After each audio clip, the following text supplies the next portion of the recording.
léegi pour commencer émission bi man dama naan yow yaay nekk nit ki nga xamante ni si da nga àgg si dëgëral sa mental foo xamante ni si jàpp nga ni léegi yow amul dara lu mën a taxaw si sa kanam loo mënul réaliser. Right. And figuring out a way to do things that most people think are impossible. Parce qu'en fait yow da nga réaliser ay affaires yoo xamante ni nit ñu bari dañoo yaakaaroon ni loolu mënta nekk. Right. You've sort of become that guy over your life, and you've become that guy for a lot of people, including me, online. Gars yu bari loolu lañ la considéré man mii di wax ak yow sax léegi loolu laa jàpp quoi. We've talked about you on the podcast a ton of times. Right. So having you in here has been it's very exciting to me. Bon yàgg nañu wax si lu mel noonu parce que du bii mooy la première fois ma invité la si émission bi à chaque fois soo ñëwee dinañ wax si yu mel noonu quoi. I appreciate that. Thank you. Ok frère merci c'est gentil de ta part. How'd you become that guy? léegi man li ma bëgg xam mooy yow nan nga def ba nekk nit ko nga xamante ni si mentalam dëgër na dëgër boo nga xamante ni si moom jàpp na ni lépp lu taxaw si kanamam rek war na kaa mën a réaliser. You know what?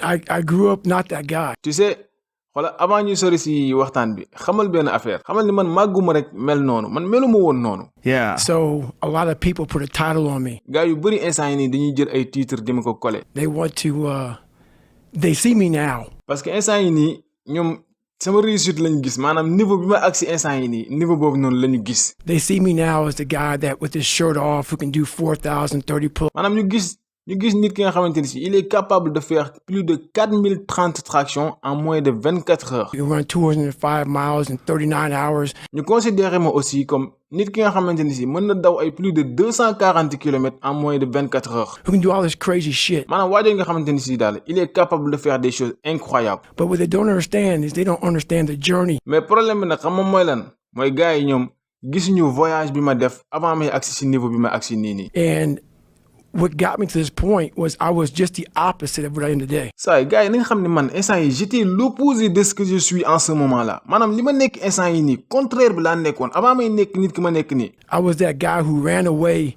from absolutely everything that I got in front of me. man maa nekkoon nit ki nga xamante ne si bu ma commencé benn affaire bu metti tuuti rek bu ma dalee rek damay bàyyi. But not many people knew that. mais malheureusement gars yu bëri ñoom xamuñu loolu. I had two people. Like the real me was like this very scared, insecure, stuttering. En fait li ma bëgg gaa xam ko mooy man dañ ma war a considérer comme nit koo xamante ni daanaka ñaar la quoi. Got beat up by his dad, all this kind of stuff. sama benn version bi mooy nit ki nga xamante ni si dafa sonnoon bi mu nekkee xale papam jàpp ko di ko dóor di ko torturer façon metti bu nekk mu dund ko. And I built this fake person that walked around like my shit didn't stink. léegi nag temps yooyu noonu amoon benn confiance ci sama bopp loolu tax à chaque fois su ma naan génn di desanteeg nit ñi nii sax damay jéem a def lépp lu ma mën pour jéem a neex nit ñi. you know Right. Yeah, so that's kind of how I did it. And through a process of time I realized that I was lying to myself and lying to people. léegi nag damaa toog ba benn instant ma xam ne man dund bu may dund nii amul benn sens di jéem a wane loo xamante ni si man nekkuma ko nag si laa décidé nag daal di changer. But it's a fascinating journey though, because you are that guy now. En tout cas voyage boobu noonu nga def moom voyage bu incroyable la quoi parce que instant yi nii nag sans doute nag ñëpp xam nañ ni yow moom vraiment affaire yi nga réaliser nii yambar mënu kaa réaliser quoi. So what was the process? Like how did you step forth? léegi man li ma bëgg nga expliquer nit ñi nag mooy étape yi nga jaar yan étape nga jaar ba agsi fi nga agsi nii. Well, it's a long process. Right. En fait étape yooyu ay étape yu gudd la sax. My dad beat the shit out of me when I was growing up. parce que comme ni ma ko yàgg waxee li may commencé mooy suñu kër laay commencé bi ma nekkee xale man dama amoon papa boo xamante ni si dafa soxor daan ma dóor di ma torturer tout le temps. I was the first black baby born in this hospital called Miller Fillmore in Buffalo, New York. parce que xam man maa ngi juddoo Buffalo à New York ba pare hôpital bi ma juddoo man maa fa nekkoon le premier enfant noir. My dad owned skating rinks, he owned bars, he ran prostitutes from Canada to Buffalo, New York. Sam papa aussi da doon yëngatu si wàllum réseau de prostitution maanaam da daan jënd ay xale yu jigéen di leen jaay ji Canada. My dad owned skating rinks, he owned bars, he ran. amoon na aussi benn bar amoon na tamit benn patinoire boo xamante ni si moom moo ko moomoon. My dad was a big time pimp, big time anything bad about a person, big time hustler. En fait gars yi pour ñu xam sam papa nañ jàpp ne sama papa mooy genre nit ñu soxor ñooñu nga xamante ni si dañoo sadik boo xamante ni si lu nekk sañ nañ ko def. He was American, you know that movie with Denzel Washington. Mm-hmm. He was that, but not that bad. Right. You know, he wasn't that big. mais soo gisee nii doo ko foogee parce que gentleman la woon comme genre Denzel Washington yooyu nga koy gis ni soo ko gisee da ngay gis ni kii gentleman la ku réussir dundam quoi mais en fait en réalité booy dund ak moom nit ku soxor la. And beat the shit out of me, beat the shit out, out of my mom. te dóor yooyu mu daan dóor si kër ga nag yamul woon si man de même sama yaay sax daf ko daan dóor ay dóor yu méttee sax. There was an incident one time when my mom got knocked out on top of the stairs and he dragged her down the stairs by her hair. parce que am na benn jour dafa dóor sama yaay je me rappelle boobu maa ngi am 6 ans xoolal da ngaa dóor ba di ko diri si escalier yi. And at 6 years old, I'll never forget this. In my mind, I was always afraid. loolu du ma ko mës a fàtt.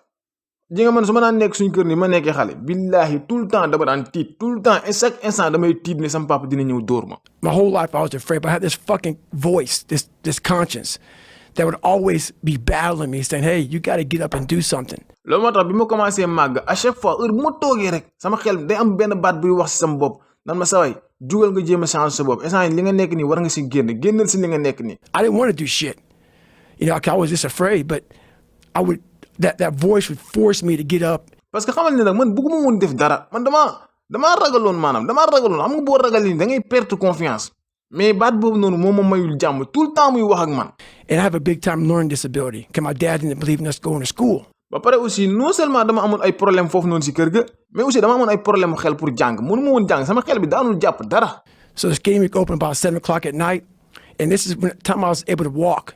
parce que sama papa moom nee naa la sànq dafa amoon benn bar ak benn patinoire léegi nag patinoire boobu noonu chaque jour à 19h day tijji. So about 4, 5, 6 years old, 8, 9, and I go to this skating rink at 7 o'clock at night and I work the skating rink until 10. léegi nag patinoire boobu noonu sama papa moomoon nga xam ne chaque jour à 19h day tijji bu tijjee ñun dañuy liggéey foofu noonu de 19h jusqu'à 22h. At night. And then we would scrape the gum off the floors and we cleaned the whole skating rink up. And then my dad had an office. parce que 22h la patinoire bi tëj léegi patinoire bu tëjee ñun dañ kaa war a nettoyer en fait dañuy liggéey sax ba mu passé 22h parce que bu 22h lay tëj léegi bu tëjee ba pare nag si la ñuy commencé di nettoyer affaire yi fomp foofu noonu raxas affaire yi ba mu set wecc. And my brother and myself would sleep in the office. My mom would go upstairs. léegi bu ñu paree nag man ak sama grand frère bi sama bureau papa la ñuy dem am na benn fauteuil bu nekk foofu noonu foofu la ñuy fanaan xam nga affaire bi patinoire bi si suuf la nekk léegi si kaw daf ko defoon benn genre bar étage bi si kaw quoi daf fa def bar léegi sama yaay nag après day yéeg si kaw dem si bar bi fekk ci sama papa foofu noonu. And work the bar until 3 o'clock in the morning. And then they clean the bar up. sama yaay nag sama papa da koy wax comme ça moom mu ñëw si kaw si bar bi bu patinoire bi tëjee moom day yéeg si kaw dem si bar bi nag di fomp di liggéey foofu noonu maanaam daal foofu lay nekk daal moom mooy def entretien wu bar bi moom mooy gérer entretien bar bi ba ay côté 3h du matin. So after all that shit was done with, going to school rarely happened. So when I went to school, I was all kind of, my learning disability. I had. loolu moo tax su ma daan xëy nii war a jàng ji nii damay am problème pour jàng loolu moo taxoon ma am ay problème mu jàng parce que guddi gi daanu ma nelaw daanu ma noppalu. From the outside looking in, we lived in an all-white neighborhood. te xoolal loolu si xamul nag jamono yooyu noonu ñi ngi dëkkoon si benn ville bu nga xamante ni si fi ñu dëkk noonu ay patron rek ñoo fa dëkk daanaka ay famille blanc rek ñoo fa dëkk ay tubaab yi am xaalis rek ñoo fa dëkkoon. And then we would travel to the ghetto of Buffalo, New York, where the skating rink was at. mais su guddee patinoire bi fu mu nekk ak bar bi mooy fa ñuy liggéey jee foofu noonu genre ghetto la dafa bëri coow ay noir ñoo fa nekk ay gangster ay bandi kese ñoo fa nekk. So we worked around mostly blacks. And I lived around mostly whites. léegi nag jaabante bi may def si diggante ñaari environnement boobu nga xam ne bu bësetee nga ñëw toog fii nii nga xam dafa calme dem jàngi ji école affaire yooyu ànd ak doomu patron yeeg yooyu noonu bu guddee nga dem sa bar bi nga xam ne coow la fa la nekk ak ay bandi yeeg yooyu noonu loolu noonu dafa ma daan perturber tout le temps. But my mom got courage to finally leave him. mais finalement sama yaay mujj na décider sax daw génn foofu noonu bàyyi fa sama papa. When I was about 8 years old. We moved to a small town in Brazil, Indiana. léegi nag si lañ tuxoo nag dem si benn ville bu ndaw bu tudd Indiana au Brésil. And that's when the real war started for me. foofu nag la métti yi gën a métti si sama dund nag commencé nag.